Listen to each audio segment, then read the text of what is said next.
right? In today's session number 2, I am going to explain about air pollution and water pollution.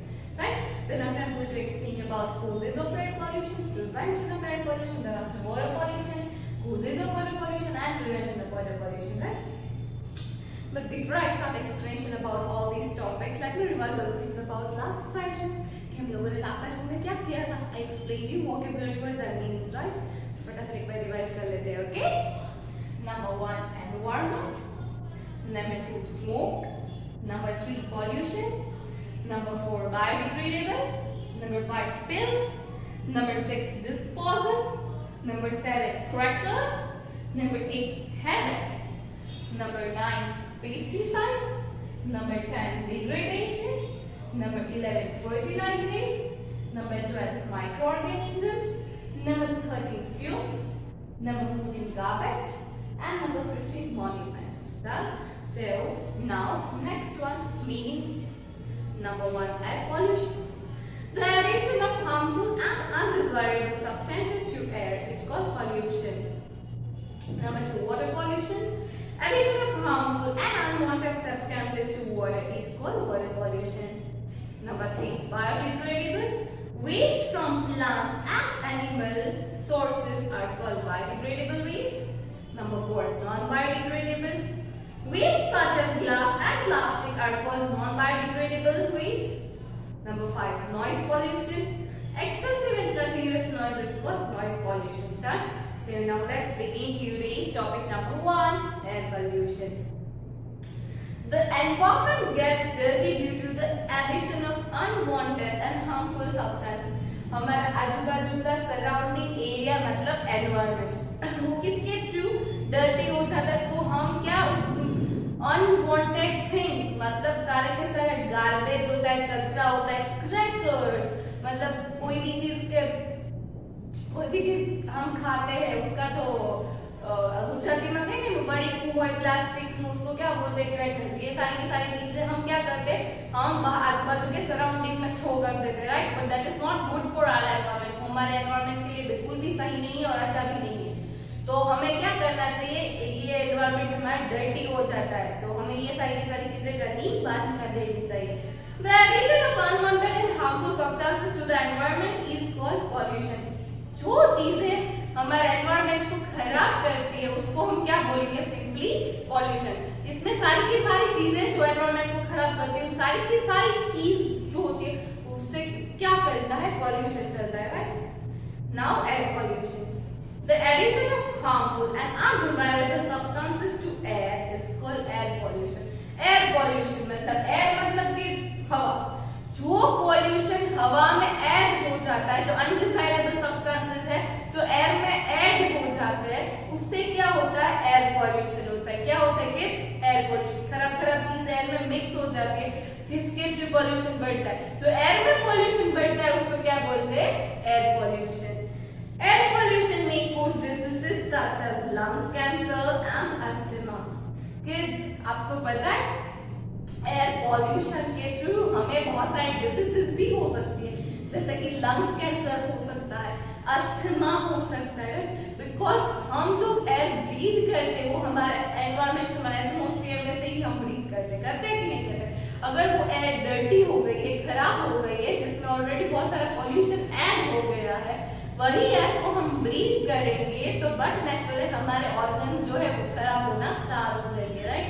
जिसके through asthma, lungs cancer, breathing problem, ये सारी के सारे diseases हमें आ सकती है, right? It is also its result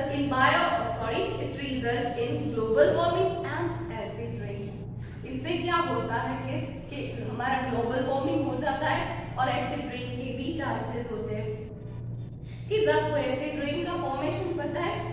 अगर जो वाटर साइकिल हमारी कंटिन्यूअस प्रोसेस में होती है बट नेचुरली जो एटमॉस्फेयर में हमारे प्रोसेस होती है, तो सोचो कि ये पॉल्यूशन भी उसमें मिक्सअप होता जाता है। क्या हो जाता है, मिक्स हो जाता है। तो उससे क्या फॉर्म होता है, वो खतरनाक चीज अगर वाटर साइकिल में उसके साथ कनेक्ट हो जाती है, उसके साथ मिक्सअप हो जाती है, तो उससे क्या होता है, उससे एसिड रेन होने की संभावना होती है। एसिड रेन, एसिड सोचो, एसिड बॉडी है इतना खतरनाक है, तो एसिड रेन होगा तो बहुत सारा नुकसान होगा, सारे के सारे प्लांट्स है वो बर्न हो जाएंगे, हम कुछ भी अच्छा ग्रो नहीं होगा।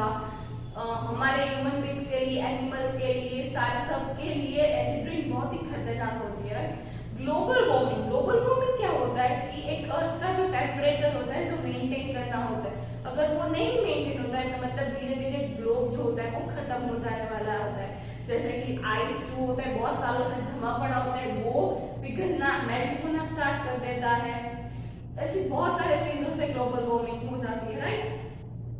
Global warming is the rise in the temperature of the earth atmosphere. जैसे कि मैंने बोला ग्लोबल वार्मिंग क्या है कि जो हमारे अर्थ का जो टेम्परेचर होता है उसमें मतलब राइज मतलब વધતું જાય એનું આપણા અર્થનું જે ટેમ્પરેચર છે એ વધતું જાય છે। તો मतलब टेम्परेचर बढ़ना is not good for our earth, right. तो हमें एयर पॉल्यूशन के थ्रू ये सारी की सारी चीजें हो सकती है, तो जितना कम हो सके उतना हमें एयर पॉल्यूशन करना चाहिए, right. When the amount of carbon dioxide in the atmosphere increases, it traps the heat of the sun and increases the temperature of earth. जब हमारे अर्थ में कार्बन डाइऑक्साइड बढ़ता जाता है तो वो क्या करता है, वो हमारे अर्थ का टेम्परेचर भी इंक्रीज करता है। क्या करता है किड्स, वो हमारे अर्थ का टेम्परेचर भी इंक्रीज करता है। तो हमें जितना कम हो सके उतना हमें एयर पॉल्यूशन कम करना चाहिए। Acid rain is a type of rain that is acidic and has unusual amount of harmful gases dissolved in it. It causes harm to forests and lakes and damage monuments, buildings and statues. As I told you, हमारे monuments जो होते हैं, buildings होते हैं, statues होते हैं, या तो फिर forest होते हैं, farm होते हैं, तो उसमें क्या होता है, बहुत सारे trees होते हैं, animals होते हैं, lakes जो पानी acid rain का होता है वो बनता चले ponds में, lakes में, sea में, सब जगह बैड होने वाला है। तो उससे बहुत सारे डैमेजेस हो सकते हैं। सोचो अगर वाटर में बहुत सारे गंदे गंदे गैसेस डिसॉल्व होकर हमारे ऊपर ही ऐसे ड्रेन हमारे ऊपर गिरने वाला है, तो उससे मॉन्यूमेंट्स जो हमारे मॉन्यूमेंट्स होते हैं, Agra, gateway of India, red fort, तो वो एसिडिक रेन उसके ऊपर पड़ता है। तो ये सारे के सारे हमारे मॉन्यूमेंट्स ही डैमेज होते हैं। हमें आपको पता है आगरा थोड़ा डैमेज हो चुका है, वो व्हाइट कलर में से येलोइश कलर में हो गया, उसके आजू बाजू में सब निकल रहा है। मतलब ये सारी चीजें क्यों हो रही, just because of acid rain. अगर एसिड रेन नहीं होता है तो ये सारी की सारी चीजें होती नहीं, राइट। तो एसिडिक रेन और ग्लोबल वार्मिंग किससे होती है, एयर पॉल्यूशन से होता है, राइट। तो उसको स्टॉप करने के लिए we need to decrease our use of petrol. ये सारी की सारी चीजें होती है, पेट्रोल, डीजल, तो ये सारी की सारी चीजों का यूज हमें कम से कम करना चाहिए, जिसकी वजह से हम थोड़ा सा कंट्रीब्यूशन अर्थ को दे सके और इसके थ्रू हम एयर पॉल्यूशन भी कम कर सके। जैसे कि सब लोग बोलते हैं लॉन्ग ड्राइव पे जाना है, तो उससे क्या होता है, हम सिर्फ पेट्रोल को जला रहे हैं, राइट, दूसरा कुछ भी नहीं कर रहे। हम कहीं पे भी सामने की स्ट्रीट पे जाना है तो भी हम व्हीकल्स का यूज करते हैं, राइट। तो हमें व्हीकल्स का यूज मिनिमम से मिनिमम करना चाहिए, right. So this is called air pollution. Now causes of air pollution की, एयर पॉल्यूशन के कॉजेज क्यों, किस तरह से एयर पॉल्यूशन होता है, उसके मेन रीजंस क्या है।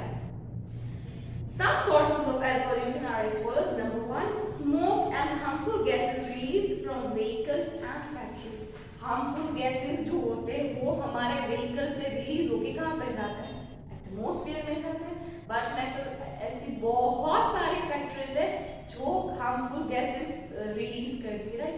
तो वो भी एक बहुत बड़ा कारण है, एक बहुत बड़ा रीजन है जिसके थ्रू एयर पॉल्यूशन होता है, right. Then after number 2, burning of garbage. Kids, कभी भी हमें प्लास्टिक के गार्बेज होते हैं उसको जलाना चाहिए नहीं, बिकॉज उसमें से जो फ्यूम्स निकलती है, उसमें से जो गैस निकलता है वो बहुत ही हार्मफुल होता है, जिसको हम ब्रीथ भी नहीं कर सकते। अगर ब्रीथ कर लेते हैं लॉन्ग टाइम के बाद हमें क्या हो सकता है, बहुत सारे डिफरेंट बुरी डिजीजेस हो सकती है, राइट। तो कभी भी हमें प्लास्टिक की चीज को कभी भी बर्न करना चाहिए नहीं।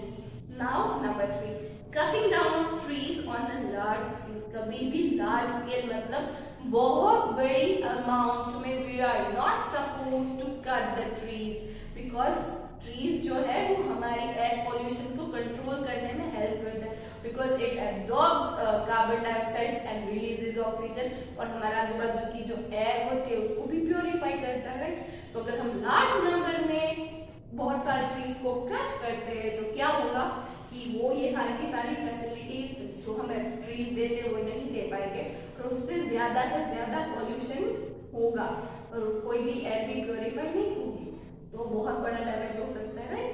Then the now prevention of air pollution कि हम ये सारी की सारी चीजें हो रही है तो उससे बचने के लिए हमें क्या करना चाहिए, क्या प्रिवेंशन होते हैं एयर पॉल्यूशन से।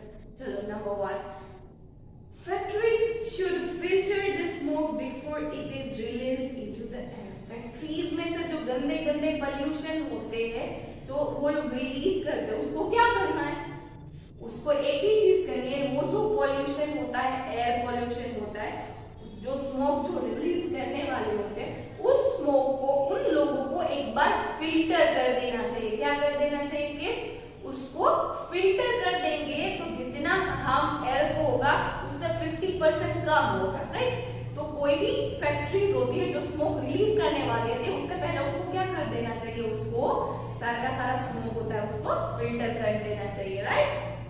Factories should be located far away from forest, farms and cities.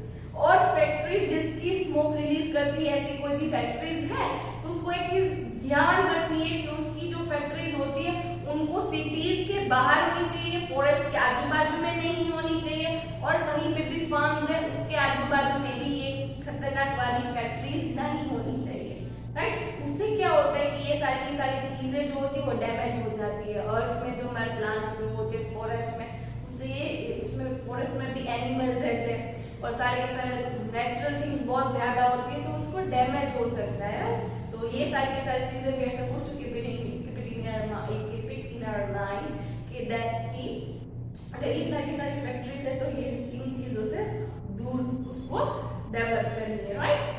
Now point number 2, vehicles should be clean fuels। Diesel fumes pollute more than the fumes of petrol and CNG।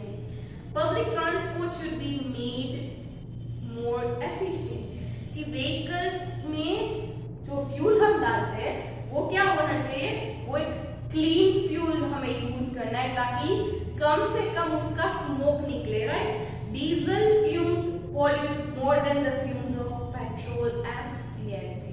Kids, you have any idea कि diesel जो कोई भी use करता है ना, diesel से बहुत ज्यादा एयर पॉल्यूशन होता है किसकी कंपैरिजन में, सीएनजी और पेट्रोल की कंपैरिजन से डीजल जो होता है वो सबसे ज्यादा एयर को पॉल्यूट करता है।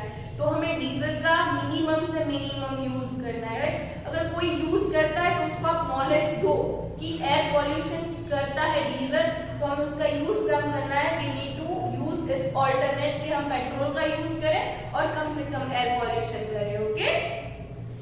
Public transport should be made more efficient. Public transport जो है उसको एफिशिएंट से हमें यूज एफिशिएंट कर देना चाहिए।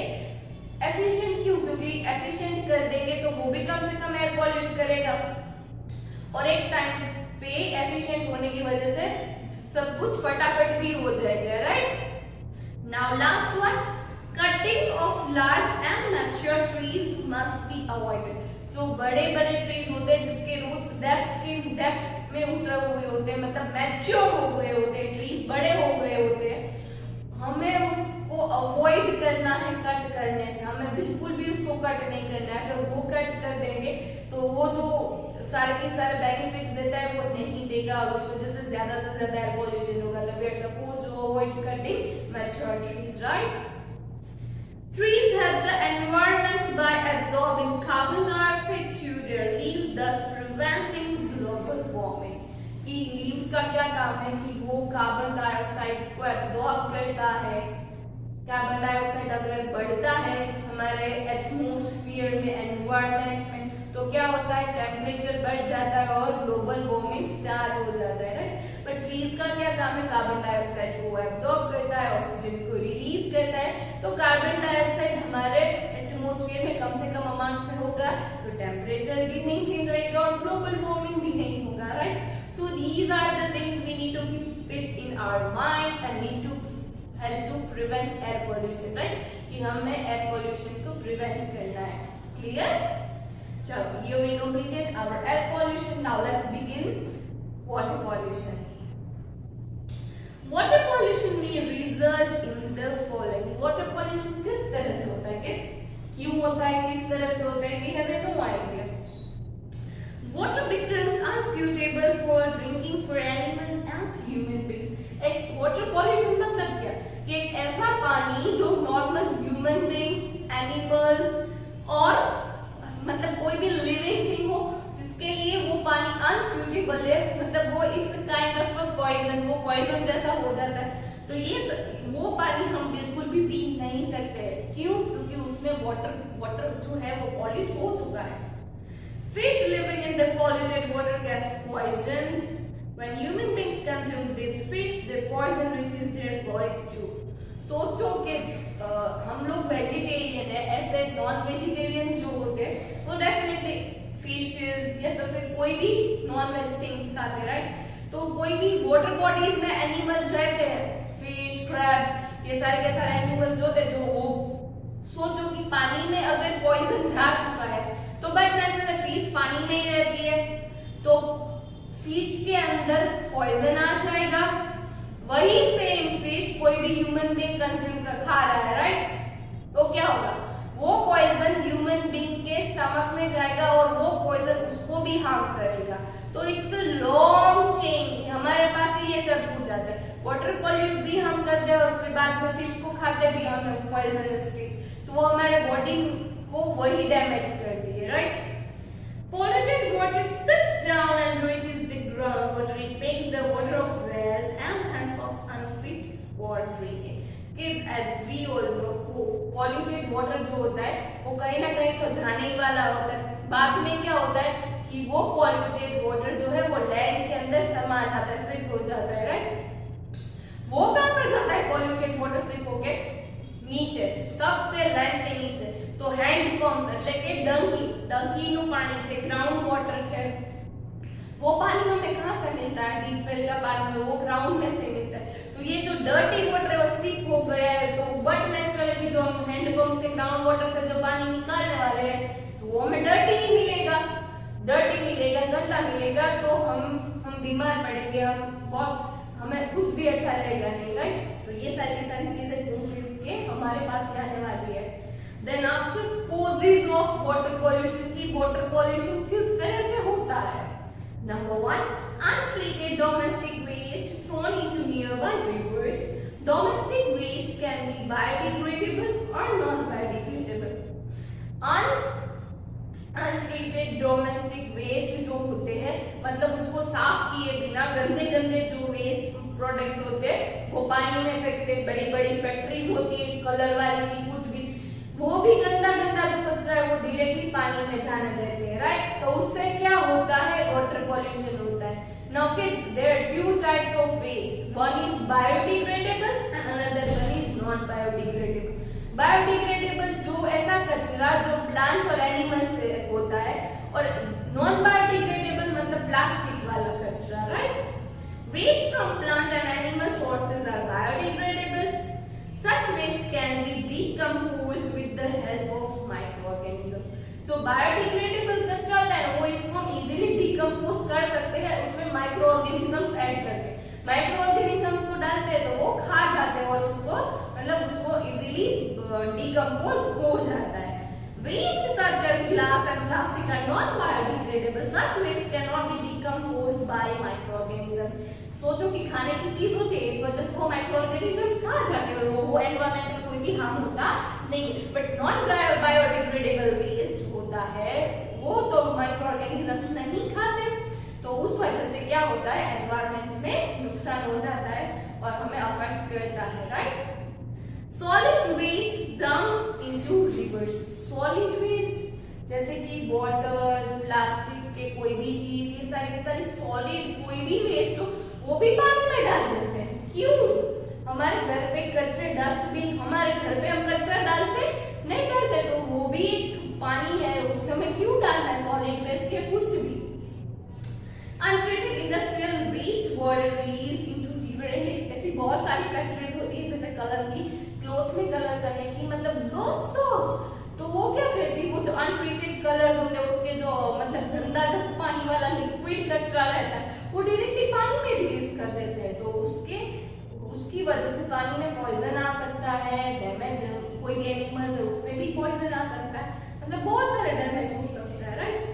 Washing down of fertiliser and pesticides from agriculture fields into the water bodies, मतलब कोई भी आजू बाजू में वाटर बॉडीज है उसमें ये सारी की सारी चीजें, कचरा और ये सब कुछ जा रहा है, राइट। तो वही से पानी का यूज वो फार्म में, फॉरेस्ट में, कोई भी कहीं पे भी वो करे, तो उससे क्या होता है कि वहाँ की जो लैंड होती है वो बट नेचुरल वो उस वाटर बॉडीज का वाटर का यूज करने से उसकी जो फर्टिलिटी होती है वो डिग्रेड हो जाएगी, कम हो जाएगी या तो फिर निकल जाएगी, right. Oil spills in the sea from ships और ऑयल ड्रिलिंग, वाटर पोल्यूशन एक उसका भी मेन रीजन है कि ऑयल जो होता है वो स्पिल हो जाता है, ऑयल स्पिल होता है, कोई भी चीज पेट्रोल या कोई भी चीज हो वो स्पिल हो जाती है। क्यों स्पिल हो जाती है? या तो ब्रीथ करते टाइम पे पाइप टूट जाता है या तो फिर उसको निकालते टाइम पे पाइप ढीला होता है, निकल जाता है, क्रैक आ जाती है, तो उसके थ्रू पानी में ऑयल स्पिल हो जाता है, राइट। तो उससे भी बहुत सारा नुकसान होता है। So these are the causes of water pollution. Now kids, prevention of water pollution, कि हमें किस तरह से प्रिवेंट करना है वाटर पॉल्यूशन को, right. Number 1, waste from home and factory should not be thrown into water bodies. हमारे घर का कोई भी कचरा है या तो फिर हमारी कोई भी घर की फैक्ट्री है, उसका जो कचरा हम वाटर बॉडीज में फेंकते थे, अब उसको फेंकना बंद। बिल्कुल भी वाटर बॉडीज में हम कोई भी कचरा फेंकेंगे नहीं। अगर कहीं पे भी हम घूमने के लिए भी जा रहे हैं तो वहां पे भी हमें वाटर बॉडीज में कुछ भी डालना नहीं है। क्लियर?